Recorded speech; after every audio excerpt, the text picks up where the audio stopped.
Estimados irmãos espíritas e não espíritas, sejam bem-vindos ao nosso canal. Desejo saudar nossos irmãos do Centro de Estudos Espíritas O Canto da Paz, na cidade de Xangrande, em Pernambuco, estimando que a paz do amado Mestre Jesus esteja em todos os corações aqui presentes, encarnados e desencarnados, balsamizando dores, esclarecendo dúvidas, enxugando lágrimas, fortalecendo a fé. Foi-nos solicitado pela direção da casa conversarmos um pouco sobre o assunto reencarnação e ciência. Eu desejo iniciar relembrando uma fala de Krishna ao fiel escudeiro Arjuna, constante do Bhagavad Gita, capítulo 4, verso 5, quando Krishna diz a Arjuna: assim como se deixam as vestes gastas para usar vestes novas, também a alma deixa o corpo usado para revestir novos corpos. Eu tive muitos nascimentos, e também tu, Arjuna. Eu as conheço todas, mas tu não as conheces. Então, esta fala de Krishna indica exatamente a reencarnação.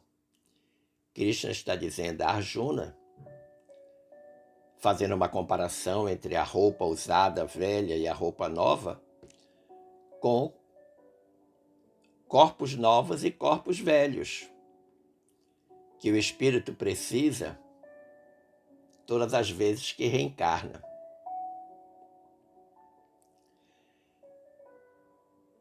Quando nós buscamos uma argumentação histórica e uma base doutrinária para empreendermos esta reflexão, nós precisamos ir à obra de Gabriel Delany, um grande estudioso da doutrina dos espíritos, contemporâneo de Allan Kardec, e que escreveu uma obra intitulada Reencarnação. E lá nesta obra, na Reencarnação, Gabriel Delany diz assim: a doutrina das vidas sucessivas, ou reencarnação, é também chamada palingenesia, formada de duas palavras gregas, palin, que significa de novo, e gênesis, nascimento. Nascimento de novo. O que há de muito notável, diz Gabriel Delany, é que desde os alvores da civilização, ela foi formulada na Índia, com uma precisão que o estado intelectual dessa época longínqua não fazia presagiar. Olha que interessante.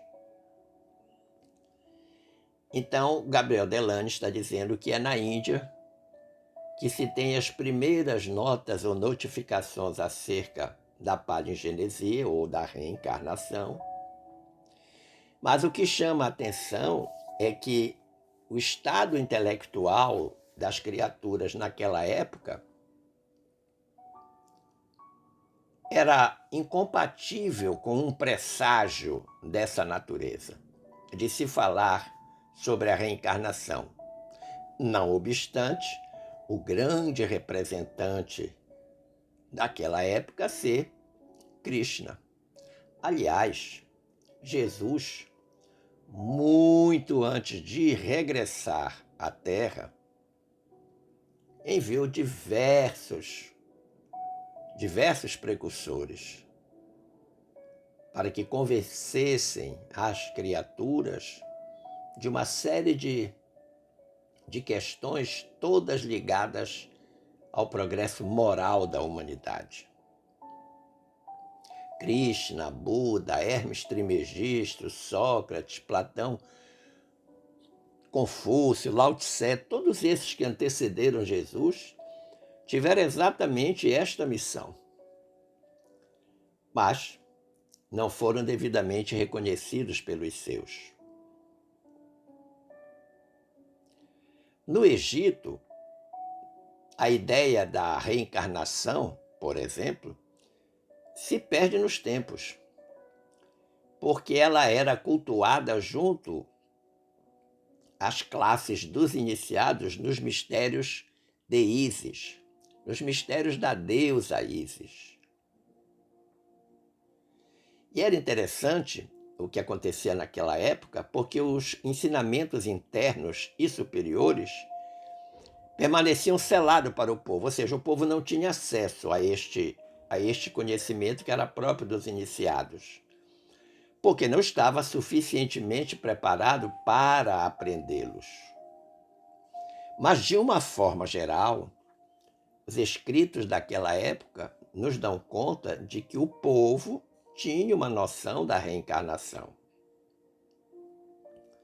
Da mesma forma, na Pérsia, que atualmente é o Irã, cuja religião era o zoroastrismo ou mazdeísmo, e que foi criada por Zaratustra ou Zoroastro, que é o autor do livro sagrado dos persas. O livro sagrado dos persas chama-se Zenda Avesta. Pois bem, o zoroastrismo foi uma religião que existiu desde o século VI a.C. e que foi substituída pelo islamismo somente por volta do século VII depois de Cristo, após a queda do Império Sassânida. Então, na queda do Império Sassânida é que o islamismo vai substituir a antiga religião dos persas, que era o zoroastrismo. Agora, chama a atenção, quando se examina os documentos históricos produzidos por diferentes historiadores, que no zoroastrismo havia uma concepção muito elevada, a da chamada redenção final, concedida a todas as criaturas, depois de haver experimentado as provas expiatórias que deviam conduzir a alma humana à sua felicidade final. O zoroastrismo já previa a reencarnação, com uma ideia neste sentido, de que depois de passar por todas as provas expiatórias, num crescente de progresso espiritual, a alma humana finalmente era conduzida à felicidade final. Na Grécia, Pitágoras foi o primeiro que introduziu a doutrina dos renascimentos da alma. Uma doutrina que ele havia conhecido nas viagens que havia feito ao Egito e à Pérsia. Pitágoras, por ser um homem extremamente inteligente, com uma grande vocação científica, muito arguto, muito perspicaz, estudioso. Nas viagens que ele fez ao Egito e à Pérsia, então ele assimilou essas ideias ligadas à reencarnação. E ele tinha duas doutrinas, uma que era reservada aos iniciados, que frequentavam os mistérios, e uma outra que era destinada ao povo, um pouco mais simples. Para os iniciados na Grécia, a ascensão era gradual e progressiva, sem regressão às formas inferiores, enquanto que para o povo ensinava-se apenas que as almas ruins deveriam renascer em corpos de animais. Olha que interessante. Algo que nós sabemos que não acontece. Mas, àquela época, era o que se dizia em relação às possibilidades da reencarnação. Para aqueles que tinham um pouco mais de conhecimento, os chamados iniciados, dizia-se então que esse processo ascensional do espírito era um processo gradual, mas era progressivo, e que não havia possibilidade de regredir às formas inferiores. Depois de conquistado o progresso, a fase seguinte era um outro degrau de progresso. A escola neoplatônica de Alexandria, iniciada na virada do século II para o século III da era cristã, e que perdurou até o século VI, teve em Plotino e Porfírio os seus maiores representantes. Aquela escola neoplatônica de Alexandria ensinava a reencarnação, indicando as condições para a alma dessa evolução progressiva. Ela previa que a providência dos deuses assegurava a cada um de nós a sorte que lhe convém, e que essa sorte é harmônica com os seus antecedentes conforme suas vidas sucessivas. Olha que interessante. A sorte é a nova existência, já não mais com tantas dificuldades, mas sempre harmonizada, sempre sendo consequência das vivências anteriores. Ou seja, cada vez que se reencarnava, tinha possibilidade sempre de se ficar melhor, o espírito progredir. Na Judéia, a crença nas vidas anteriores era também aceita. Isso se verifica, por exemplo, no episódio envolvendo Jesus e os discípulos, quando os discípulos questionam o mestre acerca da volta de Elias, ao que Jesus lhes respondeu: Elias já veio e não o reconheceram. Antes lhe fizeram tudo quanto quiseram. Os discípulos compreenderam então que Jesus naquele momento estava falando de João o Batista, que teria sido a reencarnação do profeta Elias. Na Roma antiga, um dos primeiros a expressar claramente a ideia da reencarnação foi Virgílio, um intelectual, um grande poeta, um grande sábio.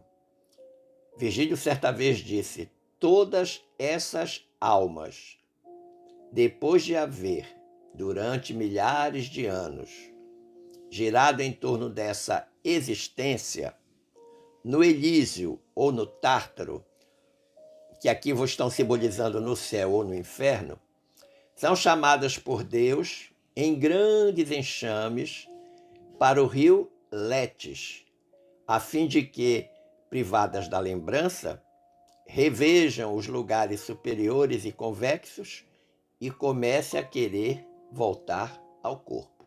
Olha que interessante. Então aquelas almas iam estagiando aí no Elísio, no Tártaro, e chegava um determinado momento que Deus chamava todas elas, e elas vinham em grande quantidade, que ele fala aqui em enxames, lá no rio Letes, e que se descortinava então todas as possibilidades deles reverem as suas existências anteriores e desejarem retornar para progredir, retornar ao corpo físico para poder progredir.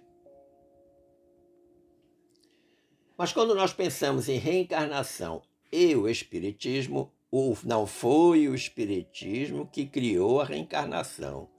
A reencarnação sempre existiu. O Espiritismo deu a ela um tratamento científico, moral e ético.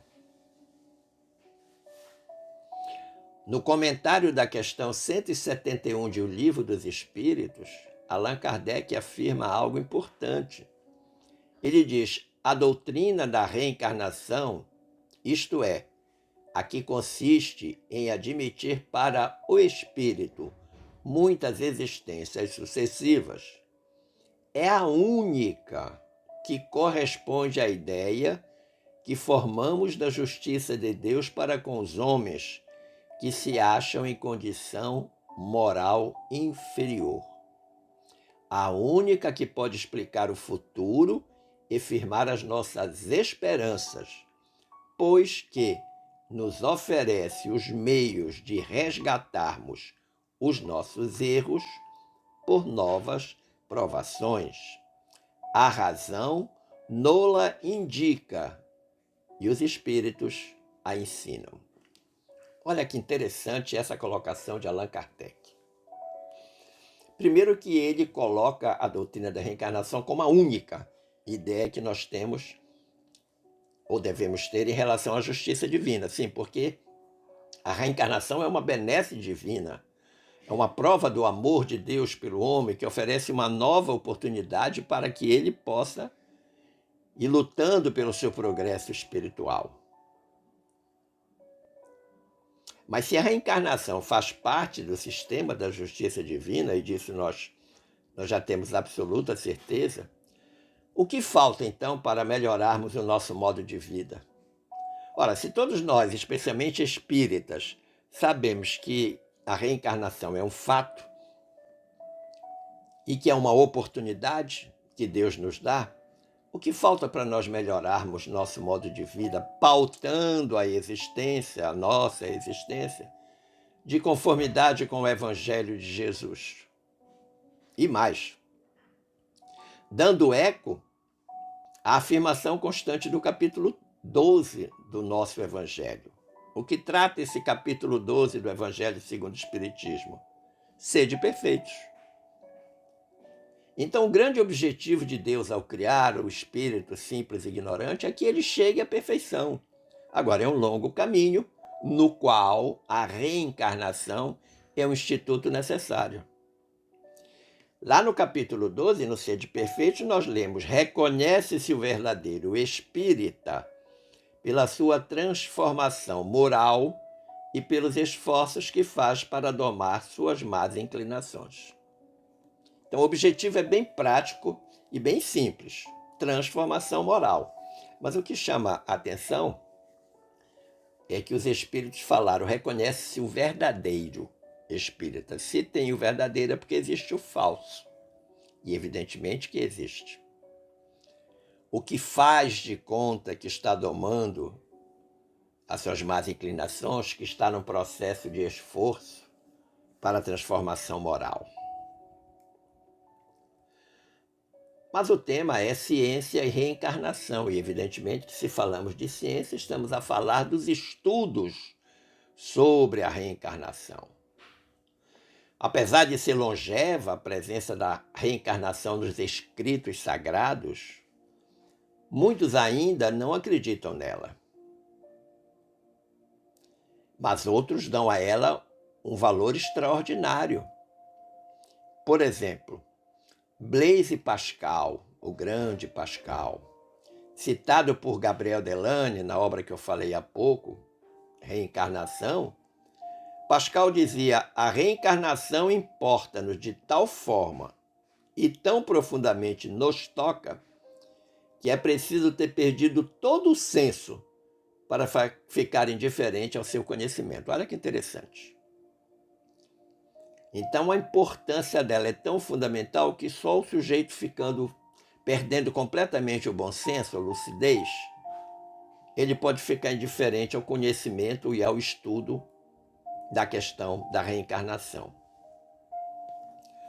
O nosso confrade Aristide Apolinário tem uma obra também chamada Reencarnação, muito interessante, por sinal, e ele lá na página 5 faz uma afirmação muito interessante sobre a reencarnação, citando inclusive o episódio do encontro entre Jesus e Nicodemos. O Apolinário diz: não basta acreditarmos. É importante levarmos a sério a reencarnação. Olha aí. Não basta acreditar, tem que levar a sério. Acreditar, todos acreditamos. Levamos a sério ou não? Eu creio que pela quantidade de vezes que nós já reencarnamos, nós não estamos levando muito a sério o processo da reencarnação. Porque, pelo menos segundo o confrade Haroldo Dutra Dias, os seres presentemente encarnados no orbe terrestre já reencarnaram aproximadamente 600 mil vezes. Isso significa que não somos alunos de primeira grandeza. Não estamos levando a sério a reencarnação. Estamos perdendo essa oportunidade maravilhosa que Deus nos dá na conquista da nossa evolução espiritual. E o Apolinário continua dizendo: isso levou Jesus a dizer a Nicodemos: não te maravilhes se eu disser ser necessário a vós nascer de novo. E aí o pobre do Nicodemos, usando uma expressão popular, deve ter entrado em parafuso. Porque a resposta deles: como que eu vou nascer de novo, Senhor, mestre? Vou entrar de novo no útero da minha mãe? Em que pese ele ser um doutor da lei, ele não compreendeu. E Jesus, inclusive, faz uma crítica a esse respeito. A gente vê isso lá no Evangelho. Nós conseguimos levantar algumas personalidades que estudaram cientificamente várias questões espíritas, e entre elas a reencarnação. Como Alfred Russel Wallace, que viveu entre 1823 e 1913. O Wallace foi um naturalista inglês, geógrafo, antropólogo, biólogo, evolucionista. Alexander Aksakov, que viveu entre 1832 e 1903, era doutor em filosofia, investigou em profundidade, analisou os fenômenos espíritas durante o século XIX. Foi contemporâneo de Kardec. William Crookes, célebre William Crookes, químico e físico inglês, que estudou profundamente os fenômenos espíritas, viveu entre 1832 e 1919. César Lombroso, autor do livro Hipnotismo e Mediunidade, é um autor que comprovou, fez estudos de comprovação sobre fatos espíritas e que viveu entre 1835 e 1909. Charles Richer, médico e fisiologista francês, que foi prêmio Nobel em 1913, escreveu uma obra, um tratado de metapsíquica, viveu entre 1850 e 1935, também contemporâneo de Kardec. Ernesto Bosano, que viveu entre 1862 e 1943, filósofo italiano que, a exemplo de Richer, também estudou em profundidade os fenômenos da metapsíquica. Carl Gustav Jung, que estudou e pesquisou a mediunidade com sucesso, que viveu entre 1875 e 1961. O grande brasileiro Hernani Guimarães de Andrade, engenheiro, pesquisador, e que escreveu uma obra muito interessante chamada A Reencarnação no Brasil. Hernani Guimarães viveu entre 1913 e 2003. Ian Stevenson, talvez um dos maiores pesquisadores da reencarnação, ele estudou 2.600 casos de reencarnação, ele era médico, pesquisador,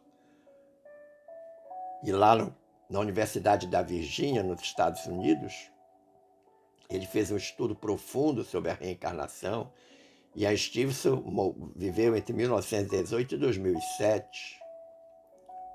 Um indiano, grande colaborador dos estudos da reencarnação, é Mendranath Banerjee. Ele é muito citado pelo nosso querido Divaldo Franco. Banerjee viveu entre 1929 e 1985. Ele é psicólogo, era psicólogo e pesquisador indiano que catalogou 3.000 casos de crianças que recordavam existências anteriores.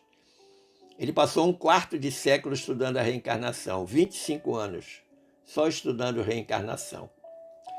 E mais recentemente, que ainda está entre nós temos uma figura brasileira importantíssima, que é o Alexander Moreira, médico, psiquiatra, parapsicólogo, doutor e pós-doutor em psiquiatria, professor titular na Universidade Federal de Juiz de Fora, nascido em 1974, que tem uma altíssima produção científica em torno da reencarnação. Mas quando nós pensamos em estudos científicos sobre a reencarnação, nós precisamos consultar o pesquisador Paulo da Silva Neto Sobrinho, em uma obra recentemente publicada no ano de 2021, sob o título Reencarnação e as Pesquisas Científicas. O Paulo Neto fez um estudo minucioso dos grandes estudos feitos sobre reencarnação e publicou neste livro dele. E ele sugere 3 linhas de pesquisa acerca do tema nestes estudos que ele fez, uma espécie de revisão ou de revista da literatura. Os estudos que abordam a recordação espontânea de vidas passadas e que foram feitos pelo Imendranath Banerjee, pelo Ian Stevenson, pelo Jim Tucker, pelo Roy Stemmer, pelo Ken Gross, pelo Hernani Guimarães Andrade. Estudos feitos com recordação induzida a vidas passadas e outras pesquisas ou fatos científicos que comprovam a reencarnação entre nós, entre os seres humanos. Na obra do Paulo Neto, A Reencarnação e as Pesquisas Científicas, Paulo César Faltgraf Ferreira, que é o prefaciador da obra, o Paulo César é um terapêutico holístico, e ele afirma que as pesquisas de Paulo foram realizadas, abre aspas, tudo dentro das exigências científicas modernas. Impressão digital, exame grafotécnico, exame prosopográfico, tudo feito com rigorismo, exatidão e randomização, para evitar desqualificação das amostragens, no caso de populações. Então, o Paulo César está reconhecendo o esforço do Paulo Neto na sua obra em torná-la mais científica possível para que não pare nenhuma dúvida nas conclusões, nos resultados do seu estudo. Esclarecendo apenas que há uma palavra que não é tão frequente de ser utilizada, que é o exame prosopográfico. O exame prosopográfico vem da prosopografia. O que é a prosopografia? É o estudo documentado da carreira profissional ou acadêmica de uma pessoa ou de um grupo de pessoas através da informação constante em fontes históricas, para desvendar o padrão de suas relações e atividades através da biografia coletiva. Olha que interessante. Perdão. O estudo mais recente do mundo é deste ano, de 2023. É do nosso estimado professor Dr. Alexander Moreira Almeida, da Universidade Federal de Juiz de Fora. O estudo do professor Alexander é tão importante e é um estudo de altíssima qualidade que ele foi lançado, a primeira edição do livro foi na língua inglesa, no inglês, pela mais famosa editora do mundo, que é a Springer Nature. A Springer Nature só publica trabalhos de altíssima qualidade. É uma editora de ponta na ciência humana. E depois da publicação pela Nature, o livro do professor Alexander foi então traduzido para o português. Está inclusive à disposição aí para ser adquirido. Foi traduzido e publicado pela editora Ampla. E acerca deste livro, então, eu recomendo que você assista um vídeo no YouTube. O vídeo no YouTube está com o título O Impacto da Espiritualidade na Saúde Física e Mental. Considerando a data de hoje, dia 6 de junho, ele foi exibido há 3 semanas.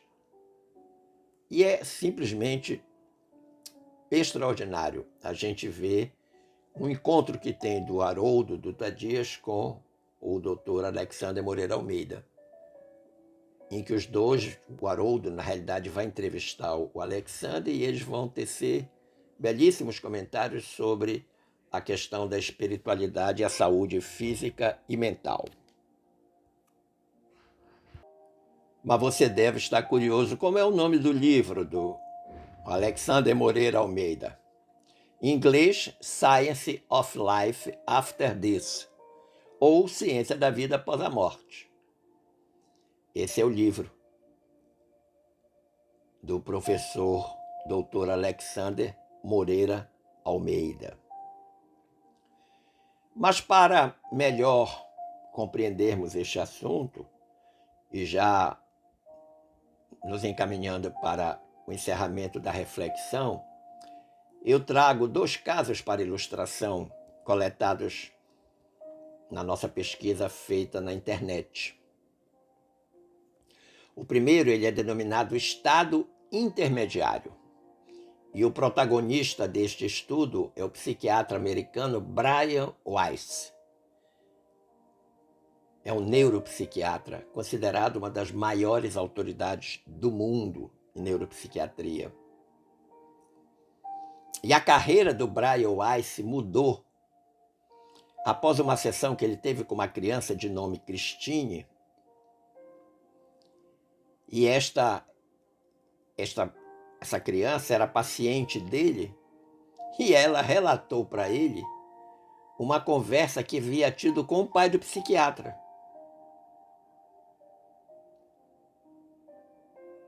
A paciente contou que o pai de Weiss falou para ela sobre a morte do filho mais velho do psiquiatra, que morreu 23 dias após o nascimento. Olha que interessante.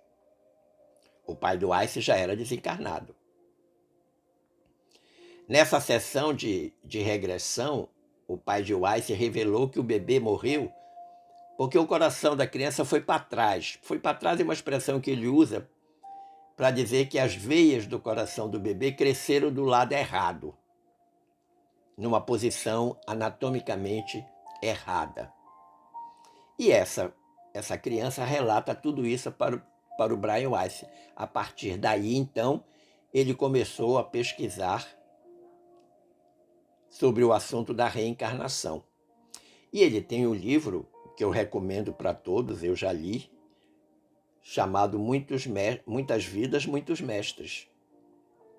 E exatamente baseado nessa paciente que ele teve, a Christine.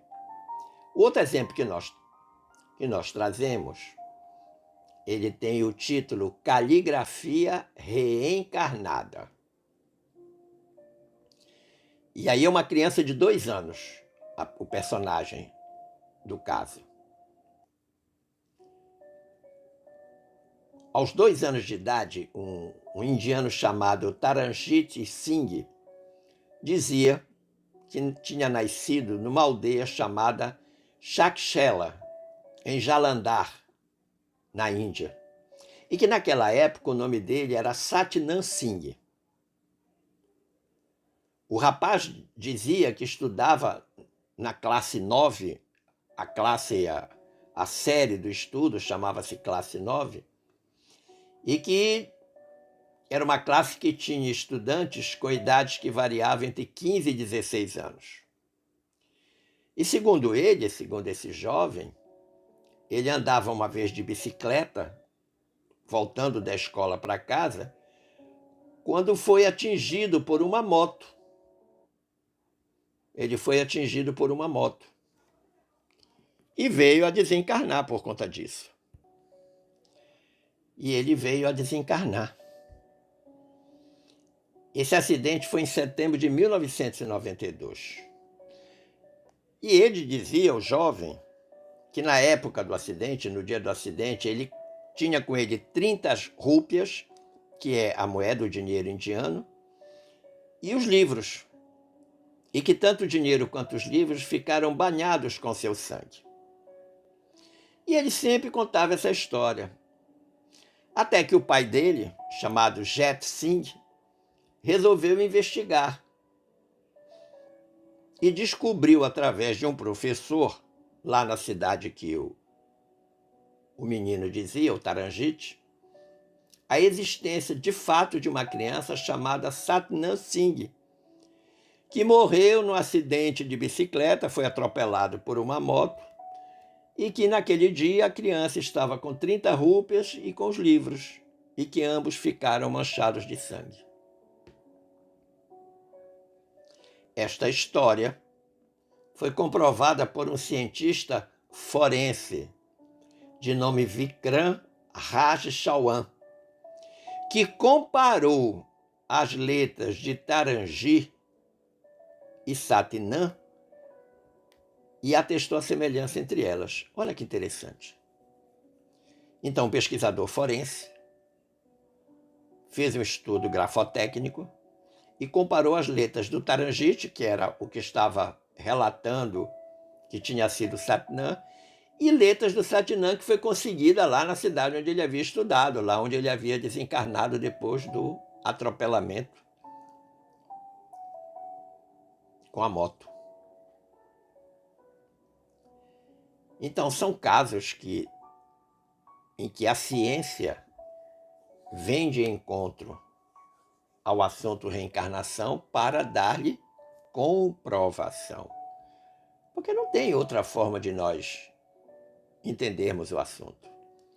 Este garoto aí de 3 ou 4 anos de idade, lá na China, né, que toca todas as obras clássicas de Beethoven, nunca estudou música, nunca viu um piano.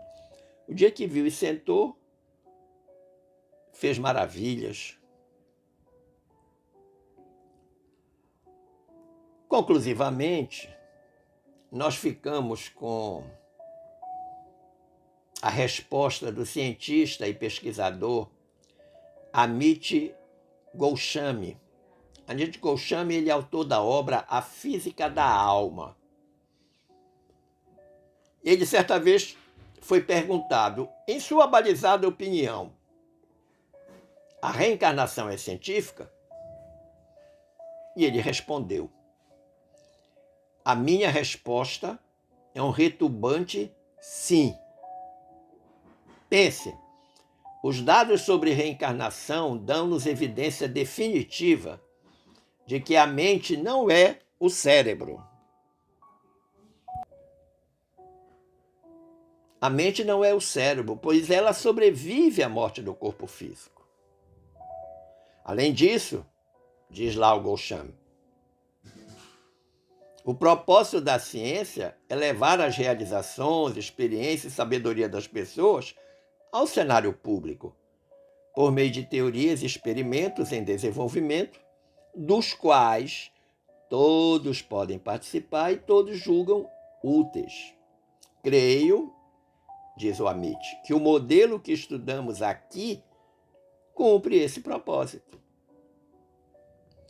Então não há mais nenhuma dúvida de que o assunto reencarnação é hoje estudado, há muito tempo, desde a época lá de Kardec, em larga escala, através da ciência, e que os dados cada vez mais comprovam a reencarnação. Esperando ter contribuído para o entendimento deste tema, eu desejo que fiquemos todos em paz com Jesus.